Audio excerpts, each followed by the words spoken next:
पुणे दो व्यक्तियों के मेहनत और जिद के बाद फिर से चल पड़ा। तो उसमें पहली व्यक्ति जो थी वो थी जीजा माता, जिन्होंने अपने प्रेम से, करुणा से, ममता से काम किया था। और दूसरी व्यक्ति जो थी वो थी 75 साल का कोंडाने किले का सूबेदार। उन दोनों ने मिलके जो पुणे उसको फिर से बसाया था। तो जो दूसरी व्यक्ति थी उन्होंने मेहनत से प्रामाणिक रह के, आज्ञाधारक रह के, अपने चातुर्य से, अपने एक्सपीरियंस से, डिसिप्लिन से जो है वो उस पे जो पुनर्वसन है उसके लिए उन्होंने काम किया था। और इन इनको जो कहा जाता है, उनका जो नाम है वो है दादाजी कोंडदेव मलठनकर। तो इनको शाहजी राजे ने अपॉइंट किया था जहांगीरी जो है पुणे की, उसको वेल तरीके से मैनेज करने के लिए। तो शाहजी राजे ने जिस मकसद के साथ उनको अपॉइंट किया था वो बिल्कुल ठीक रहा। उन्होंने जो जहांगीर है पुणे की वो वेल मेंटेन की। और इतना ही नहीं, जैसे उन्होंने सोचा था शाहजी राजे ने कि जीजा माता को वो अपनी बेटी की तरह और शिवबा को पोते की तरह ट्रीट करेंगे, तो वैसा ही हुआ। तो इन दोनों की छाया में शिवबा जो है वो 10 साल की उम्र में शस्त्रास्त्र शास्त्र पारंगत हो गया। तो अभी आज मैं आया हूँ बीजापुर में। तो यहाँ क्या उनके साथ जो लाइफ है उनका लाइफ का टर्निंग पॉइंट कैसा था, तो उसके बारे में हम जानने वाले इस चैप्टर में। तो चलो जानते हैं। शिवबा 10 साल का हो गया ना, अभी शादी नहीं करवानी चाहिए, शादी की उम्र है ना ये। तो माँ सबको ऐसा लगने लगा। तो उनको सासू माँ कहलाने का बहुत मन था। अभी वो औरतों की बातें औरत ही जाने। तो उन्होंने शिवबा से शादी करने के लिए एक लड़की पहले ही देख रखी थी। फलटन के जो नाइक निम्बालकर जो थे, तो उनकी बेटी सई बाई जो थी, उनको उन्होंने शिवबा के लिए हाथ है उनका मांगा था। तो उन्होंने उसके लिए हाँ कर दी। उन दोनों की जो शादी है वो शादी फिक्स हो गई। और शादी का इनविटेशन जो है वो दादाजी पन ने बेंगलोर के लिए शाहजी राजे के लिए भेज दिया। लेकिन शाहजी राजे को पुणे में आने के लिए मनाही थी, वो नहीं आ सकते थे वापस सह्याद्री में। तो उसके क्यों नहीं आ सकते, इसके लिए आपको पिछला हिस्ट्री चैप्टर देखना पड़ेगा। लाल महल पूरी तरह से सज गया, उसको जो तोरण वो लगाना है वो सब लगाएंगे, फूलों की माला लगाएगी। दादाजी पन ने उसकी भी अच्छे से जो है वो चीज़ें अरेंज की। शादी के लिए एकदम जो लाल महल है वो तैयार हो गया था। तो दादाजी पंत और माँ साहेब इन दोनों ने मिलके जो है 16 में 1640 को लाल महल में ही शिवबा की और सईबाई जो है उनकी शादी बहुत ही धूम धड़ाके से जो है वो वहाँ पे कर दी। लेकिन शाहजी राजे को आने को चांस नहीं मिला। लेकिन उन्होंने उनकी तरफ से जो आशीर्वाद है और भेंट वस्तु जो है वो उन्होंने वहाँ से भेज दी। ऐसे कहो कि उनको जो शादी है वो खुद देखने को नहीं मिली, लेकिन उन्होंने अपने नज़रों से दूर होते हुए भी जो शादी है वो पर्दे से पीछे से देखी, ऐसे हम कह सकते हो उस चीज़ को। शाहजी राजे आदिल शाही को जिता रहे थे, उनको बेंगलोर के लिए भेज दिया था। तो यहाँ के जो लोकल राजा है तो उनको हराने के लिए, उनका जो राज्य है वो छीनने के लिए आदिल शाह ने उनको काम पे जो है वो लगा लिया था। शाहजी राजे को ये पसंद नहीं था, लेकिन वो क्या कर सकते थे, वो मजबूर थे। तो उन्होंने क्या किया कि जब भी यहाँ के जो लोकल राजा है उससे अगर उनको लड़ने के लिए भेज दिया जाते थे, वो जितना हो सके उतने कम से कम नुकसान के साथ, मतलब ज़्यादा खून खराबा नहीं करने को देखते थे। जो युद्ध जो आक्रमण उन पे किया गया है वो जितना हो सके वो बातें करके, जो सुलह करके या फिर जो सेटलमेंट है वो करके उनसे जो है वो जीतने को देखते थे, ताकि उनके जो ज़्यादा उनका खून खराबा ना हो। उनका खास करके उनके स्वाभिमान जो है वो स्वाभिमान की ज़्यादा परवाह करते थे, क्योंकि उनके साथ भी वो चीज़ जो माहौली किले पे घटी थी, तो उसको उनकी अच्छी तरह से उनको परख थी। तो उन्होंने क्या किया कि इनके जो है उनके साथ भी वैसा नहीं होना चाहिए, इसलिए उन्होंने जितना हो सके उनको उनका स्वाभिमान बरकरार रखा। तो यहाँ के जो बेंगलोर के जो राजा थे और जो विजयनगर ये था पहले, तो इधर के जो राजा थे उनको भी शाहजी राजे के प्रति जो है वो अपनापन लगने लगा, और उनके प्रति जो उनकी रिस्पेक्ट है वो और बढ़ने लगी। इसी के चलते शाहजी राजे ने जो है वो बहुत सारी जगह जो है वो जीतना चालू किया, क्योंकि उनको दक्षिण की तरफ लड़ाई के लिए भेज दिया, तो उनकी मुहिम जो है वो चालू हो गई थी। तो सबसे पहले उन्होंने जो है यहाँ के जो जहाँ जहाँ पे आदिल शाह ने उनको लगाया था, तो उनमें से कुछ कुछ प्लेसेस जो है उनको उन्होंने जीता था। उसमें की पहली प्लेस जो थी वो थी पेनुकोंडा बोल के एक जगह है, और उसके बाद बसोपट्टन एक बोल के, उसके बाद होस्पेट बोल के, होस्पेट यहाँ से थोड़ी ही दूर पे है, एक 100 100 150 किलोमीटर के ऊपर है। उसके बाद बेदनूर बोल के एक जगह है, श्रीरंगपट्टनम एक बोल के जगह है, उसके बाद कावेरीपट्टनम। तो ऐसी कुछ जगह है जहाँ पे शाहाजी राजे जो है उनको भेज दिया गया था, जो लड़ाई है वहाँ पे जो राज्य है वो जीतने के लिए। तो इसे बहुत ही शौर्य के साथ, पराक्रम के साथ शाहाजी राजे ने जीत लिया था। तो इसके किस्से भी पुणे तक पहुंच रहे थे। शिवबा जो है वो भी इन सब लड़ाइयाँ जो चल रही है इसमें जो शाहाजी राजे कैसे युद्ध कर रहे हैं, किस इथिक्स के साथ, किस रूल्स के साथ वो लड़ाई कर रही है, इनकी भी उनको जानकारी मिल रही थी। तो उनको उससे प्राउड मिल रहा था। तो अभी शाहाजी राजे जो है वो पूरी तरह से उनको बेंगलोर में उनको सेटल होने का टाइम आ गया था। तो उन्होंने वहाँ पे जो है खुद के लिए एक ललित महल जो है वो बांध लिया था। अभी ऐसा हुआ था कि वो रनदुल्ला खान के अंडर थे, लेकिन रनदुल्ला खान को ये पसंद नहीं था, क्योंकि उनको उसे पता था कि शाहाजी राजे जो है उनकी काबिलियत क्या है। तो उसे पसंद नहीं था, लेकिन उसने क्या किया कि इनको जो है अपने पास की जो रनदुल्ला खान के अंडर के जितने सारे सरदार थे, जो हिंदू भी थे, जो मुसलमान भी थे, तो उनको जितने सारे सरदार उसके अंडर के थे, सबके सब जो सरदार थे वो शाहाजी राजे के अंडर उन्हें उसने दे दिए। तो उसके बाद शाहाजी राजे बैंगलोर में सेटल हो गए। तो वहाँ पे ऐसे कहो कि वो शहर जो है बेंगलोर शहर, रनदुल्ला खान ने उनको एक भेंट के जैसे उनको वो शहर दे दिया। तो शाहाजी राजे वहाँ रहना उन्होंने चालू कर दिया। वहाँ पे उनका जो दिनक्रम जो था वो बिल्कुल एक राजा की तरह रहते थे। सुबह से उठने से लेके उसके नहाने के वक़्त बहुत सारी चीज़ें उनके जो एंटरटेनमेंट के लिए भी हो, या फिर जो सैनिक वगैरह जो है वो बहुत सारी चीज़ें वहाँ पे अवेलेबल थी। डांसर्स थे, सिंगर्स थे, और जो कवि, लेखक जो रहते वो भी वहाँ पे थे। मतलब पूरी जो अलग-अलग कल्चर है उसका संगम बंगलोर में उनके महल में हो गया था। शाहाजी राजे का दिन राजाओं के जैसे चल रहा था। मतलब बैंगलोर में तो उनकी ये सब जो चीज़ें वो थी, लेकिन उनका मन जो है वो पुणे में ही था, क्योंकि जीजामाता और शिवबा जो है वो पुणे में रहने के लिए थे। तो उनसे मिलने की उनकी बहुत इच्छा हो रही थी, लेकिन उन्हें वहाँ पे जाना ये नहीं था, अलाउड नहीं था। तो उनके जो बातचीत है वो ज़्यादातर पत्र जो है उससे ही होती थी। दादाजी पंत पुणे से जो है वो अपडेट भेजा करते थे कि पुणे का कैसा क्या हो रहा है, और यहाँ से जो बैंगलोर से शाहजी राजे वहाँ पे सब बातें वो बताया करते थे। तो ऐसी बातचीत हो रही थी। लेकिन अभी शुभा का शादी हो गया। अभी 4 साल जो है वो गुज़र चुके थे। शुभा की शादी भी हुई थी। तो उनसे मिलने की उनकी बहुत इच्छा जो है वो जागना चालू हो गई थी।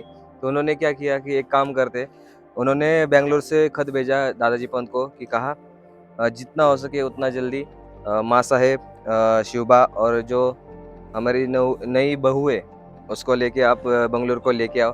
तो इसका जो पत्र है वो पुणे में लाल महल में पहुंच गया। तो लाल महल में पहुंचने के बाद दादाजी पंत ने इसे जल्दबाजी में पढ़ के जो है उनको दिखा दिया। और जब ये पत्र शुभा ने सुना तो वो एकदम खुश हो गए, क्योंकि 4 साल के बाद उनको अपने पिता से मिलने का चांस जो है वो मिलने वाला था। तो वो बहुत ही खुशी में थे। वहाँ जाने के लिए वो आतुर थे कि कब अब जाके हम जो है पिता से मिलेंगे। तो जो दादाजी पंत थे उन्होंने सफ़र की जो तैयारी है वो सफ़र की तैयारी में लगने चालू की। उन्होंने घोड़े, पालकियाँ, मैने और जितना सारा जो 4 साल का जो हिसाब किताब जो था वो भी उन्होंने वो साथ में ले लिया। और जितना जो सेविंग ट्रेजर था, जो खजीना जो बचा हुआ था, तो वो भी उन्होंने साथ में लेके जो है बंगलोर की तरफ उन्होंने जो है उनका सफ़र जो है बढ़ाना चालू किया है। सफ़र धीरे-धीरे आगे बढ़ रहा था। तो बैंगलोर में उसकी खबर पहले ही पहुँच चुकी थी कि ये सब निकल चुके हैं। तो अब रास्ते में जब जा रहे थे, तो शिवबा को नए लोग दिखने चालू हो गए, नए घर दिखने चालू हो गए, नई संस्कृति दिखनी चालू हो गई, नए भाषा चालू हो गई, दिखना चालू हो गया। तो ये सब चीज़ें एक तो यूँ देखो कि ये शिवबा को जो है वो पूरी तरह से नई दुनिया दिखना चालू हो गई थी। तो ये भी ज़रूरी होता है कि एजुकेशन के हिसाब से तो शिवबा को एक अच्छे से इसकी इन्फॉर्मेशन और जो न नॉलेज है वो मिलने वाली थी। तो अभी बढ़ते-बढ़ते अभी जब ये आ रहे थे, तो विजयनगर का जो इतिहास है, इसके बारे में जानने के लिए भी जो शिवबा है, वो आतुर था। तो उसे पता चला कि जो पहले ये जो अभी आदिल शाही के अंडर जो सारा एरिया आता है, ये पहले स्वतंत्र विजयनगर का साम्राज्य हुआ करता था। तो सारी बादशाहियों ने मिलके इसको तहस-नहस कर दिया था, जिसमें सबसे पहले आती है बीदर की आती है, बीदर की बादशाही आती है। उसके बाद ये आदिल शाह की आदिल शाही आती है। उसके बाद अहमदनगर की बादशाही आती है। उसके बाद गोवलकोंडा की बादशाही आती है। तो इन सब ने मिला के जो है वो पूरी तरह से इसको तहस-नहस कर दिया था। तो ये सब सुनते-सुनते जो शिवबा है, उनकी जो पालकी है, वो बेंगलुरु के जो उनका महल था शाहजी राजे का, तो उनके महल में पहुँच गई। तो महल में पहुँचने के बाद शाहजी राजे के ज़िंदगी में का सबसे क्या बोलते हैं हम मेमोरेबल समय हम वो कह सकते हैं उसे, क्योंकि उनकी सारी जो फैमिली थी उस वक़्त वहीं पे थी। उनके 4 बेटे थे, 2 रानियाँ थी, जैसे अपने जीजामाता थी, उनसे जो उनको बड़ा बेटा था संभाजी राजे, जिनका जन्म 1623 में हुआ था। अपने शिवबा जो थे उनसे उनके वो सगे बड़े भाई थे, जो 7 साल से उनसे बड़े थे। तो वो शुरू से पहले से ही वो शाजी राजे के साथ रहने में थे। उसके बाद अपने शिवाजी राजे जो है वो आते हैं। उसके बाद जो उनकी छोटी रानी थी तुकाबाई, वो उनके साथ ही बैंगलोर में रहने के लिए थी। उनसे जो बेटा उनको था, उनका नाम था एकोजी राजे। उनको चौथा जो जो बेटा था वो दासी पुत्र था, उसका नाम कोयाजी था। वो एक वेल्ड एंड ट्रेंड आर्टिस्ट था वो उसको सिंगिंग और डांसिंग में का अच्छे इन्फॉर्मेशन उसके पास नॉलेज था। तो इन सब का संगम जो है वो एक ही महल में हुआ। तो शाहजी राजी की पूरी फैमिली जो है वो वहाँ पे रही थी। शाहजी राजी की भी बहुत खुशी लग रही थी ये सब सारी फैमिली जो उनके पास है अभी वो देख के। शिवबा ने जाके अपने छोटी माँ जो है उनके जाके पैर पड़े। एकोजी राजे जो थे उन्होंने जीजा माता से अपना आशीर्वाद लिया। बाद में ये जो शिवबा जी थे उनके बड़े भाई, उनसे मिलकर उनको अच्छा लगा। तो सारे भाई जो थे वो साथ में रहने लगे। तो एक एकदम अच्छे वाले क्वालिटी टाइम जो है उनका वहाँ पे स्पेंड हो रहा था। दिन आगे बढ़ रहे थे। बहुत सारे दिन वहाँ पे वो शिवबा जो थे वो रुकने के लिए थे वहीं पे। तो उनकी जो आदत थी माँ साहेब के साथ वो जो देव दर्शन है वो करने के लिए जाते थे। अब जितना सारा उन्होंने इतिहास सुना था लोगों की तरफ से कि जो बादशाही ने जो तोड़-फोड़ की है, तो जब वो देव दर्शन के लिए जाते थे, बेंगलोर में के जो शिव शंकर होंगे या फिर जो वहाँ के जो पुराने-पुराने जो टेम्पल होंगे।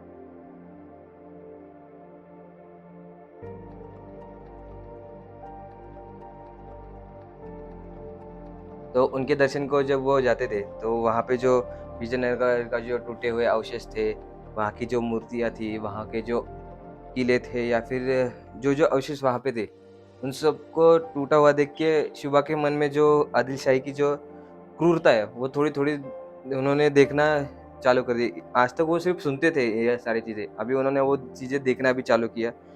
तो ये सब देव दर्शन करके आते हैं, उनको उनमें वो गुस्सा तब से चालू मतलब तो थोड़ा-थोड़ा और बढ़ना चालू हो गया। तो वो देव दर्शन करके आके घर पे जो उनका महल है, वहाँ पे वो रहने के लिए रुकते थे। तो अभी शाहजी राजे जो थे, वो शादी में नहीं थे इसलिए उनको थोड़ा-सा बुरा लग रहा था वो चीज़ कि बेटे की शादी थी लेकिन मुझे पुणे में जाने का चांस नहीं मिल रहा था। तो उन्होंने क्या कहा कि एक शादी फिर से हम शिव बाकी है, वो करा देते।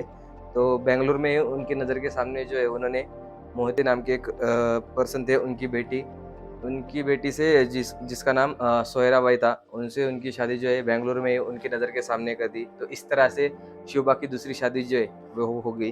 तो ऐसे दिन जो है वो धीरे-धीरे आगे बढ़ने चालू हो गए। सब लोग वहाँ से हँसी-खुशी से रहने लगे। यूँ कहो कि एक फ़िल्मी टाइप में सीन रहता है कि वो उसके जैसे वहाँ पे माहौल सब चल रहा था। अगर ये कोई फ़िल्म चल रही थी तो यहाँ पे एक अच्छा-सा गाना चलता था। तो ऐसा माहौल वहाँ पे क्रिएट हो गया था।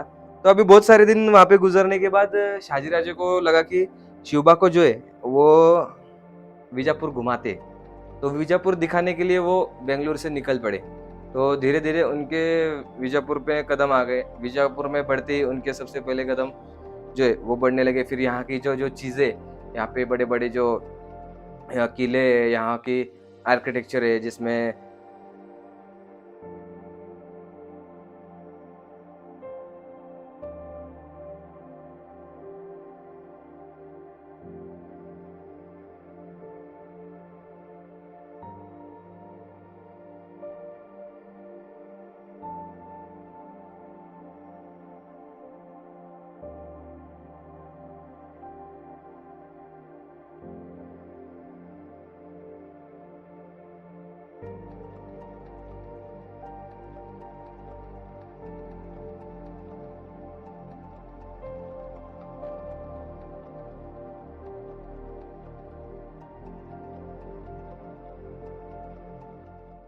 ये सारी चीज़ें देख देख ली। तो शिवबा को साथ ही में इसमें साथ जो कैनन्स थी, तोपें थी, वो भी दिखी। जो उपली बुरुज के ऊपर की 1-2 तोपें वो उसने देखी। उसके बाद जो मुल्के बदन जिसका खौफ है, सबसे बड़ा ज़्यादा खौफ था उस वक़्त में, वो उस कैनन को उसने देखा। उसके बाद जो यहाँ पे सैनिक थे, जो एकदम क्या बोलते हैं चौड़े बल्कीनेस वाले जो एकदम क्या बोल सकते हैं राक्षस के जैसे वो दिखते थे। तो ऐसे सैनिकों को हशम बोलते थे उस वक़्त उनको। तो हशमों को देख के शुबा को जो है वो पूरी तरह से जो अंदाज़ा है वो आदिल शाही का उससे आ गया। तो शुबा, शाहजी राजे, माँ साहिबा और दादाजी पंत इनके घोड़े जो है वो थोड़े से और जो है सब जगह देखते-देखते आगे बढ़ रहे थे। तो शिवबा को आदिल शाही का सामर्थ्य जो है वो एकदम पूरी तरह से दिख गया कि जो उन्होंने धन-दौलत जो है वो चुरा के जो लाई थी मराठों से, और यहाँ के जो कर्नाटक के जो राज्य थे, उनसे जो चुरा के लाए के जो अपना समृद्धि जो बनाया था वो भी उनको दिखाई दिया। तो ऐसे बढ़ते-बढ़ते उनके कदम बढ़े जो ये बीजापुर का जो बाज़ार था, तो वहाँ पे उनके कदम बढ़े। तो उनके बाज़ार में जो है, जो गाय चुरा के लाई गई थी मराठों के साम्राज्य से, पुणे से हो गया या फिर महाराष्ट्र हो गया या फिर कर्नाटक, जिधर-जिधर से उन्होंने चुरा के लाए थे, उनके जो दूध निकाल के ऐसे बहा दिया जाता था, वेस्ट किया जाता था, वो भी उन्होंने देखा। और यहाँ के बाज़ार में सारी चीज़ें मिलती थी, सोना, चाँदी, हीरे, मोती, उसके बाद कपड़ा जो इम्पोर्टेड करके लाके रखा जाता था, उसके बाद शराब, मांस और बहुत सारी चीज़ें, वो चीज़ें यहाँ पे मिलती थी। तो ये चीज़ें देखते-देखते आगे जो है वो बढ़ रहे थे। तो यहाँ आने के बाद उनको सबसे जो चीज़ यहाँ पे दिखी जिसकी वज़ह से शिवबा का गुस्सा जो है वो लिमिट क्रॉस कर गया। तो वो चीज़ थी यहाँ पे तब तब यहाँ पे जो अलग-अलग राज्यों से जो है, अलग-अलग साम्राज्यों से जो औरतें उठा के लाई जाती थी, यहाँ पे उनको बेचा जाता था। तो शुबा ने उनको देखा। उसके बाद जो यहाँ पे गाय गोमांस जो है वो बेचा जाता था। गायों को काट के जो है वो टाँगा हुआ देखा शुबा ने। तो वो चीज़ देखने के बाद शुबा का जो है वो गुस्सा अपना लिमिट क्रॉस करके बढ़ गया। यूँ कहो कि मराठी में एक मुहावरा है कि तळपायाची आग मस्तकात जाणे। तो इस तरह से शुबा का गुस्सा जो है वो लिमिट क्रॉस कर गया। शुबा अभी उसको आदिल शाही की घिन आनी चालू हो गई। उसको आदिल शाही का चेहरा जो है वो ना देखने का उसको ऐसे उसके मन में जो है वो तड़प, मतलब वो गुस्से की वज़ह से उसका चेहरा नहीं देखना चाहता था। ऐसी चीज़ें वो उसको होने चलने लगी। लेकिन अभी वो धीरे-धीरे जो शाहजी राजे थे, वो दरबार की तरफ उनको लेके जा रहे थे। लेकिन शुबा को वहाँ जाना नहीं था। तो बहुत सारी चीज़ें शुबा के दिमाग में चालू हो गई। वो दोनों चीज़ें देखने के बाद तो यूँ कहो कि उसने मन में ही आदिल शाही के विरुद्ध जो है, वो उसने युद्ध करना चालू कर दिया था। मन में ही योजना बनानी चालू की, मन में ही मुहिम चालू कर दी, मन में ही व्यूह रचना जो है, वो करना चालू कर दी। यूँ कहो कि आज तक जो शाहजी राजे के दिमाग में जो बंड चल रहा था, अभी वो उसी तरह का बंड जो है, वो शुबा में वापस आ गया। तो शुबा बहुत सारी चीज़ें ऐसे समझते-समझते आगे चल रहा था। तो वो अभी उसके पास ऑप्शन मतलब उनके लाइफ में जो है, वक़्त ने उनको जो है, वो 2 ऑप्शन दिए थे। मैंने कहा ना उनके लाइफ का टर्निंग पॉइंट था यहाँ पे। तो वो टर्निंग पॉइंट था कि उनको फर्स्ट जो ऑप्शन था, वो था पेनफुल राइट, और दूसरा जो था एन्जॉयबल प्लेजरस रॉन्ग। तो इन दोनों में से उनको चुनना था। तो उन्होंने सही तरीके से जो है उन्होंने चुनाव किया। तो उनका चुनाव था पेनफुल राइट। जितना हो सके उतना दुःख मैं सहन करूँगा, लेकिन इन सारी चीज़ों को जो है वो कम करने को देखूँगा। तो इसके लिए कैसे करिए वो सोच रहे थे। तो इसके लिए सोच रहे थे, लेकिन उनके सामने जो ये खौफ है वो दिख रहा था, लेकिन इस खौफ से उनके लिए कुछ भी हानि हो सकती है, इसके बारे में भी वो सोच रहे थे। तो सोचो एक 10 साल का बच्चा है, 10-11 साल का बच्चा है, वो ऐसे आदिल शाही जो है उसको जड़ से मिटाने की कोशिश में था वो। तो इसके लिए बहुत सारी चीज़ें सोच रहा था। वो इस डर में भी था, अगर मैंने कुछ कर दिया यहाँ पे तो इसका ये जो अंजाम है वो क्या होगा? कहीं मेरे पिताजी है उनको ना ये किया जाएगा, कहीं मेरा भाई है जो उसको कुछ ना किया जाएगा, कहीं पुणे जो है इतने मेहनत से दादाजी ने माँ साहब ने जो बसा है, उसपे जो आक्रमण हो जाएगा, हाथियों के पैरों के नीचे, घोड़ों के टापों के नीचे पूरी तरह से तहस-नहस हो जाएगा, जो 1630 में हुआ था, वो फिर से ना घट जाए। तो इसके लिए भी वो सोच रहा था, तो इससे थोड़ा-सा वो कन्फ्यूज़ हो रहा था वो कि ये चीज़ें करनी तो है, लेकिन कैसी करनी? तो बहुत सारी चीज़ें वो सोच रहा था, उसको रास्ता नहीं मिल रहा था। तो कहीं दूर से जो सह्याद्री है उसने शिवबा को आवाज दी, कहा बेटे इतना क्या सोच रहे हो? ये जो लोग हैं, इन जिसकी वजह से ये आदिल शाही की वजह से जो लोग परेशान हुए, क्या वो तेरे भाई नहीं है? क्या वो तेरे पिता समान नहीं है? क्या वो जो माँ है वो तेरी माँ नहीं है? तो इनके बारे में सोच, इनकी जो क्रूरता है इससे उनको तू जो उनको तकलीफ दे रहे उनसे उनको मुक्ति दिला दे।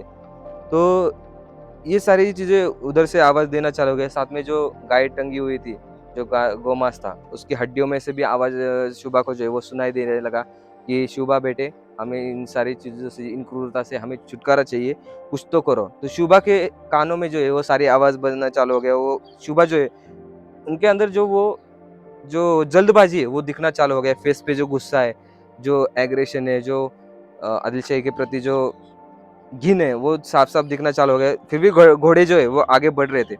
तो बहुत सारे वहाँ से जो सह्याद्री है वो भी शुभा को बोल रहा था, देख ये जो बहुत सारे हिंदू जो मराठा सरदार है, वो इन सारी चीज़ों को देख के जो जा रहे हैं सरदार को सलामी दे रहे। तो ये सारी चीज़ें कैसे एक्सेप्ट कर सकता है तू? अपने संस्कृति में, अपने हिंदू धर्म में, अपने सनातन धर्म में ये चीज़ें एक्सेप्टेबल नहीं है। भूल गया जो जिजाला माता ने तुझे क्या सिखाया था? भीष्म पितामह, गुरु द्रोणाचार्य, अंगराज कर्ण, इन्होंने क्या गलती की थी? भूल गया उनकी गलतियों से तू? तो ये सारी चीज़ें सह्याद्री जो वो एक-एक करके शिवबा को याद दिलाना चालू कर दिया। उसके बाद कहा कि तू जो जन्मा है, वो तेरा जो कुल है, वो तू श्री रामचंद्र जी के कुल में जन्मा है, तू प्रभु श्री कृष्ण के वंश में जन्मा है। तो उन्होंने जो-जो पराक्रम किया है, वही पराक्रम तुझे करने के लिए जो शिवाई देवी है, उन्होंने अपने गोद में जन्म दिया है। तुझे शिवनेरी ने जो है उसने यूँ ही अपने आंगन में नहीं खिलाया है। तुझे इतना सामर्थ्यवान, तुझे बलवान बनाने के लिए उसने तुझे अपनी जगह यहाँ पे जन्म लेने के लिए चुना है। तो ये सारी चीज़ें जो है वो तेरे हाथों से घटित हो, इसके लिए तुझे शिव शंभू जो है, शिव शंकर, उन्होंने तुझे चुना हुआ है। और तू अगर जाएगा और जाके ऐसे आदिल शाह को सलाम करेगा, तो सारी चीज़ें जो इतनी सारी चीज़ें वक़्त जो ये सारा जो रिवॉल्यूशन होने वाला है, जिसकी राह देखने वाला है, तो वो सारी चीज़ें यहीं पे खत्म हो जाएगी। तो इसी सोच में शुभा आगे बढ़ रहा था। तो जब ऐसे थोड़े आगे बात बढ़ने के बाद जो सह्याद्री ने उसने एक ही बोला, ये सारे जो इग्नोर करके जा रहे, सलामी दे रहे, जा तू भी जा, इग्नोर कर और भूल जा अपने धर्म को, अपने संस्कृति को। तो ये चीज़ सुनने के बाद शुभा के मुँह से सिर्फ एक ही आवाज़ आई, नहीं। और शुभा ने अपना घोड़ा जो है वो रोक दिया। वो घोड़ा रोकने के बाद दादाजी शिवन, शहाजी राजे, माँ साहब, सबने तीनों ने मिलके शिवबा की तरफ देखा और शिवबा का मुँह जो है उससे शहाजी राजे को सारी चीज़ें जो है वो थोड़ा-सा अंदाज़ा आना चालू हो गया कि इसके मन में कुछ तो चीज़ें चल रही है। शिवबा ने कहा मैं नहीं जाने वाला हूँ उसके दरबार में आदिल शाही के, मैं नहीं मिलूँगा। तो इस ये बोलने के बाद शिवबा को जो है यहाँ से जल्दबाज़ी में यहाँ से निकल जाने की ओर जो है उनमें वो दिखने लगी। शहाजी राजे ने ये चीज़ पहचानी। कोई तो चीज़ इसके मन में जो है वो खा गई है, इसे यहाँ की चीज़ जो है वो पसंद नहीं आई है। कुछ तो ये लड़का जो है वो अलग करने की सोच रहा है। तो ये सारी चीज़ें जो है वो उनको जो उनके फेस से वो दिखाई दी। तो अभी इसके आगे क्या हुआ है वो ये बताऊँगा मैं अगले हिस्ट्री चैप्टर में। तो अगला हिस्ट्री चैप्टर जो है वो देखना चाहते हो तो चैनल को सब्सक्राइब करो और बेल आइकन दबा लें, जिससे आपको मेरे अगले हिस्ट्री चैप्टर का जो है वो नोटिफ़िकेशन आएगा। और इस सफ़र के हो या फिर इस हिस्ट्री के जो भी वीडियोज़ हैं वो अगर देखना चाहते हो तो यूट्यूब पे तो आएगी, लेकिन थोड़ा लेट आएगी। अगर इसका अपडेट आपको यूट्यूब से पहले चाहिए होगा तो आपको मुझे इंस्टाग्राम पे फॉलो करना पड़ेगा। ये सामने जो आ रहा है वो मेरा इंस्टाग्राम आईडी है, तो मेक श्योर आप मुझे वहाँ पे फॉलो कर लो। और जो मैं ये प्रयास कर रहा हूँ कि जो शिवाजी महाराज है, छत्रपति, उनका जो लाइफ जर्नी है वो सबको मैं सुनाना चाहता हूँ, ताकि उनको रियल हिस्ट्री जो है वो पता चले। तो आप अपनी तरफ से भी इसमें कंट्रीब्यूशन कर सकते हो। आपको सिर्फ करना क्या है कि जो मेरे हिस्ट्री के चैप्टर है, हिस्ट्री के चैप्टर क्यों ना हो, वो सारे व्हाट्सएप पे आप शेयर कर सकते हो, व्हाट्सएप ग्रुप पे शेयर कर सकते हो, फेसबुक पे शेयर कर सकते हो। आपको जहाँ-जहाँ चांस मिल सकते हैं, आप सबके साथ शेयर कर सकते हो। जिनको हिस्ट्री जानने का ज़रूरत है या फिर जिनको जानने की इंटरेस्ट है, उन सबके साथ मेरे जो हिस्ट्री वाले चैप्टर है, वो शेयर करते रहो। तो मिलते हैं आपको अगली वीडियो में। तब तक bye bye, take care, keep watching, keep sharing.